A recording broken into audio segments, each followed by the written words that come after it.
یہ کہانی ایک ایسی چڑیل کی ہے جس نے بہت سے دلہوں کا خون پی کر انہیں موت کی گھاٹ اتار دیا۔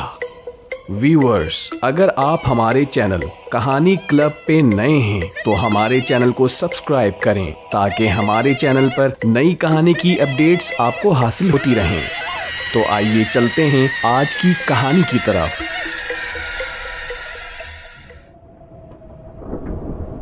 ایک سفید سایہ میری طرف آ رہا تھا۔ قریب آیا تو میں نے دیکھا کہ وہ ثنا ہی ہے۔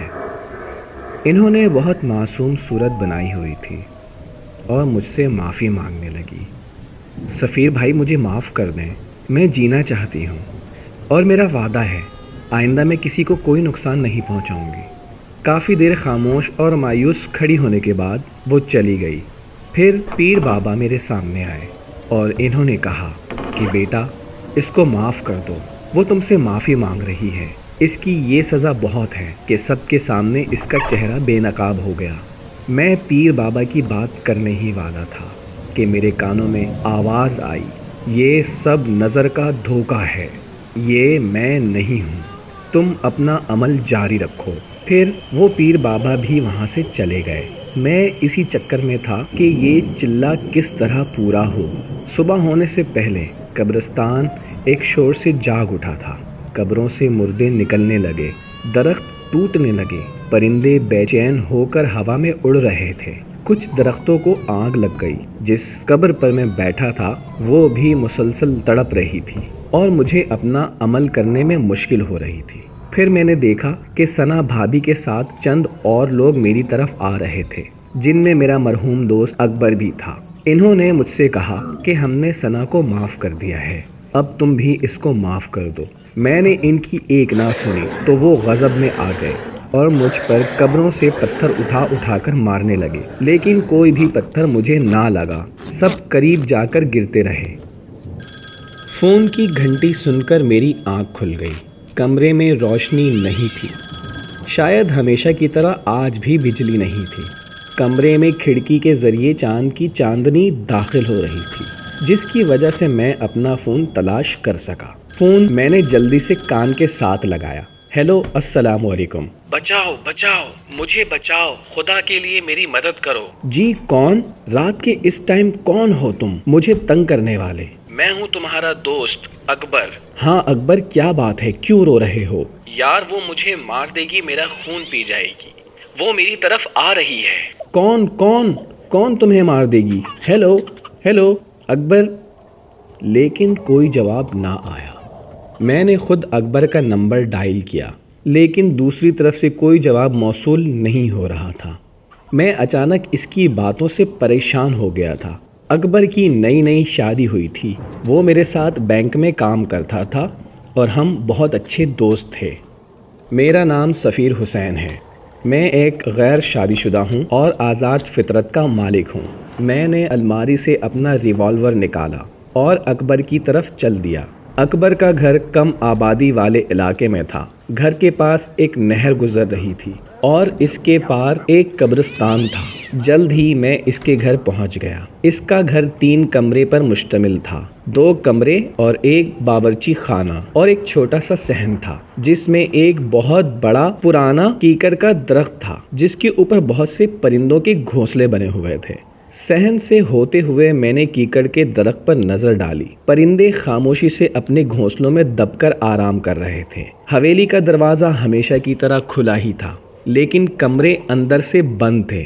میں نے کافی دیر دستک دی لیکن کوئی جواب نہ ملا۔ پھر مجھے کھڑکی کا خیال آیا جو نہر والی سائٹ پر تھی۔ میں حویلی کی پچھلی طرف گیا۔ میں یہ دیکھ کر حیران رہ گیا کہ کھڑکی کھلی تھی اور کھڑکی کے اوپر تازے خون کے نشانات تھے۔ میں کھڑکی کے ذریعے اندر آیا۔ اب بجلی آ چکی تھی۔ میں نے بلب جلایا تو میرے جیسے رونگٹے کھڑے ہوئے۔ اکبر بیڈ کے نیچے خون میں لٹ پٹ ہوا پڑا تھا اور بھابھی کا کوئی نام و نشان نہیں تھا۔ میں نے اکبر کو چیک کیا تو وہ اس دنیا کو چھوڑ چکا تھا کہ اچانک میری نظر خون کے دھبوں پر پڑی جو کسی کے ننگے پاؤں کے تھے، یعنی کوئی کمرے سے کھڑکی کی طرف سے باہر گیا تھا اور خون کے نشان اس کے پاؤں کے ذریعے فرش پر بنے ہوئے تھے۔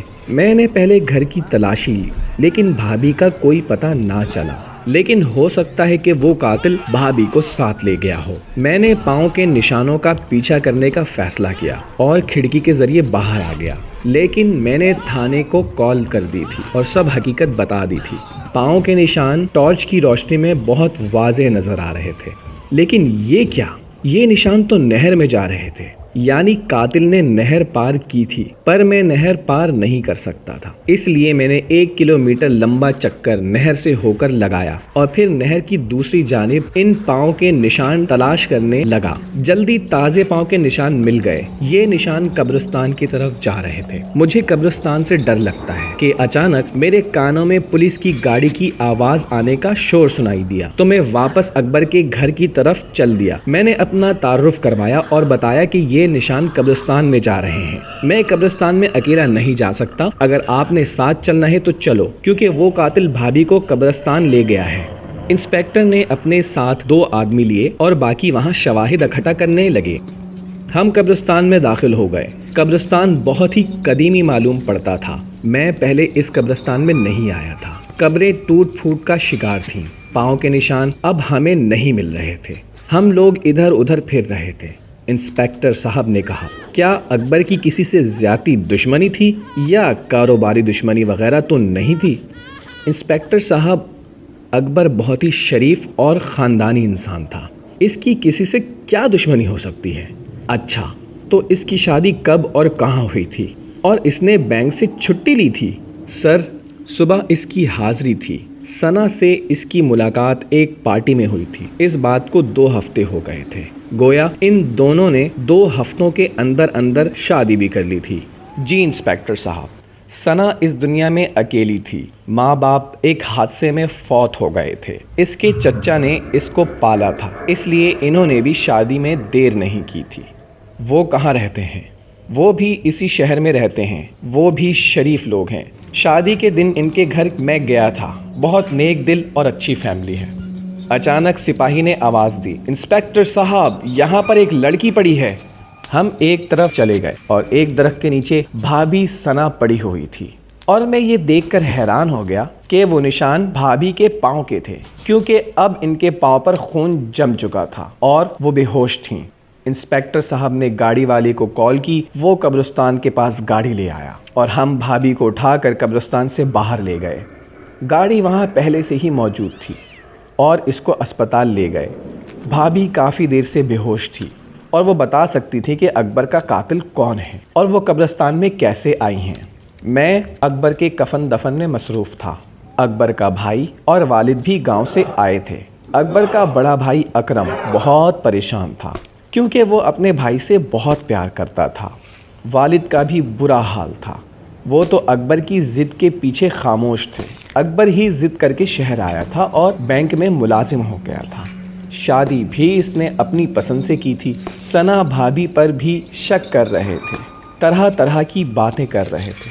شادی کو تو کچھ ہی دن ہوئے تھے اور ابھی تک اکبر کی چھٹی بھی ختم نہیں ہوئی تھی، تو ثنا بھابھی پر شک کس طرح کیا جا سکتا ہے؟ کیونکہ جب تک آپ کسی سے ملتے جلتے نہیں، آپ کو کیسے معلوم ہوگا کہ وہ کون ہے اور اس کی طبیعت کیسی ہے؟ آج اس واقعے کو 3 دن ہو گئے ہیں۔ بھابھی ابھی تک بے ہوش تھی اور قاتل کا کوئی سراغ نہیں مل رہا تھا۔ بینک سے واپسی پر ہاسپٹل کا چکر لگایا تھا۔ اکرم بھائی اور اکبر کی والدہ صاحبہ ہاسپٹل میں ہی تھے۔ ان کو پتا تھا کہ بھابھی وہ ذریعہ ہے جس کے ذریعے ہم قاتل تک پہنچ سکتے ہیں۔ پولیس کے وہ 2 آدمی بھی ہر وقت ڈیوٹی پر ہوتے تھے۔ ہمیشہ کی طرح میں فارغ ہو کر تھانے گیا تو میری ملاقات انسپیکٹر سے ہو گئی۔ خان میرا کلاس فیلو تھا اور ہماری بہت اچھی دوستی بھی تھی۔ میں نے سارا واقعہ خان انسپیکٹر کو بتا دیا۔ خان کسی گہری سوچ میں ڈوب گیا اور کافی دیر کے بعد بولا، اس قسم کے 2-3 کیسز پہلے بھی ہوئے ہیں۔ کیا مطلب؟ کیسے کیسز؟ اکیلا گھر آبادی سے دور، یعنی کم آبادی والا علاقہ تھا، اور اس کے گھر میں صرف وہ اکیلا ہی رہتا تھا، اور پھر شادی بھی اچانک اور ایک انجان لڑکی سے کی۔ یہ بات تو ٹھیک ہے، لیکن ثنا بھابھی تو بہت اچھی ہیں، کافی خدمت کرتی تھیں اکبر کی۔ اچھا، تو وہ کہاں ہے؟ کیا زندہ ہے؟ ہاں، وہ زندہ ہے اور ہاسپٹل میں داخل ہوئی ہے، مگر بے ہوش ہے۔ چلو سفیر، ہاسپٹل چلتے ہیں، وہاں پر ہی بات واضح ہوگی۔ جب ہم وہاں پہنچے تو اکرم بھائی وہاں پر موجود تھے۔ اکرم بھائی، بھابھی کو ہوش آیا؟ نہیں، وہ ابھی تک بے ہوش ہے، ٹیسٹ ہو رہے ہیں، وہ اندر تھیٹر روم میں ہے۔ ہم باہر انتظار کرنے لگے۔ کچھ دیر بعد ڈاکٹر صاحب آئے تو خان نے پوچھا، ڈاکٹر صاحب اب مریضہ کیسی ہے اور ہوش کب تک آ جائے گا؟ وہ خطرے سے باہر ہے، ہوش بھی جلدی آ جائے گا۔ کیا ہم دیکھ سکتے ہیں اس کو؟ ہاں کیوں نہیں، اس کو کمرے میں شفٹ کر دیا گیا ہے۔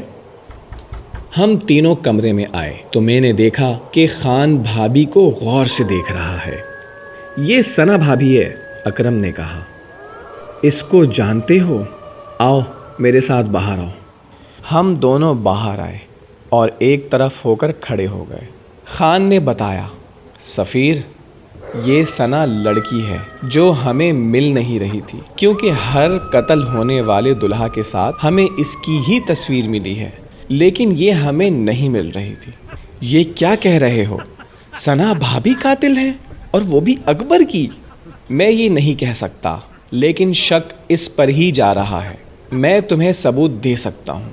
ہر مقتول کی شادی کے پہلے دن جو تصویر لی جاتی ہے وہ کم سے کم شادی کے ہفتے بعد ملتی ہیں، اور جب تک یہ لڑکی اپنا کام کر کے غائب ہو جاتی ہے۔ لیکن یہ اب کے بار کس طرح پکڑی گئی، کچھ سمجھ نہیں آ رہا۔ وہ اصل میں اکبر نے قتل ہونے سے پہلے مجھ سے بات کی تھی تو میں فوراً نکل گیا تھا۔ 5-10 منٹ میں اس کے گھر کے پاس پہنچ گیا تھا، تو شاید یہ اس وقت اپنا کام کرنے نکلی ہوگی۔ میں نے اس کا پیچھا کیا۔ مجھے یہ نہیں معلوم تھا کہ میں کس کے پیچھے جا رہا ہوں، میں تو وہ خون کے نشانوں کا پیچھا کر رہا تھا۔ انسپکٹر خان نے پولیس اسٹیشن فون کیا اور 2 لیڈیز آئیں۔ میں نے خان سے کہا، اگر یہ چکر ہے تو ہمیں کسی دم درود والے سے رابطہ نہیں کرنا چاہیے؟ ہاں سفیر، تم نے ٹھیک کہا، میرا ایک جاننے والا ہے، وہ عمل کرتے ہیں، میں ان سے بات کرتا ہوں۔ جلدی ہی وہ لیڈیز پولیس والی آ گئیں۔ ہم دونوں اس بزرگ کے پاس چلے گئے۔ بزرگ کا نام پیر بابا شاہ منور تھا۔ وہ بہت نیک بزرگ تھے۔ ان کے آستانہ میں ہر وقت ہجوم ہوتا تھا، ہر وقت کوئی نہ کوئی آپ کی خدمت میں موجود ہوتا تھا۔ خیر، ہم نے پہلے کال کی تھی، اس لیے وہ ہمارا منتظر تھا۔ میں نے انسپکٹر صاحب سے ساری بات حقیقت پیر بابا کو بتا دی۔ پیر بابا نے آنکھیں بند کر لیں اور اپنا عمل منہ میں پڑ رہے تھے۔ اچھا، تو آپ لوگ کیا چاہتے ہیں؟ اس لڑکی کی حقیقت، یا اس کو خاتمہ کرانا چاہتے ہیں، یا پھر کوئی سخت سزا دینا چاہتے ہو؟ پیر بابا، آپ ہمیں پہلے تو یہ بتائیں کہ وہ کون ہے اور وہ ایسا کیوں کر رہی ہے؟ پیر بابا نے کہا، وہ مکمل انسان نہیں ہے اور نہ ہی مکمل چڑیل ہے۔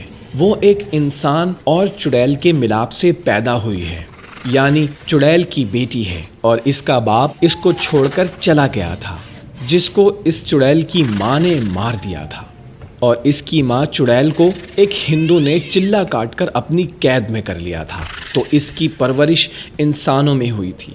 اس کے چچا نے اس کو پالا تھا۔ چچا اس حقیقت سے ناعلم تھا، اس کو ابھی تک اس کے بارے میں نہیں پتا۔ آپ لوگوں نے دیکھ لیا ہوگا کہ وہ چڑیل کی بیٹی بہت معصوم اور بھولی بھاری صورت لے کر پیدا ہوئی ہے۔ ہر کوئی اس پر اعتماد کر لیتا ہے اور وہ اپنا شکار خود ہی تلاش کرتی ہے۔